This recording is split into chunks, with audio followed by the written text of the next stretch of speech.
Sa dami ng nakita ko, nakakilala at kamag-anak na nakadisgrasya ng jowa.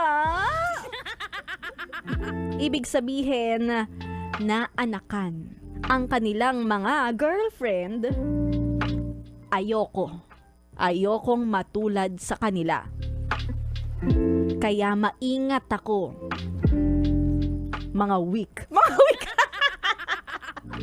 Grabe yung mga weak. Hindi ako tulad ng ibang lalaki. Dahil kapag si jowa ay may buwanang dalaw, doon ko naman mas gustong gumalaw-galaw. Ibig sabihin nun, go signal para sa amin ang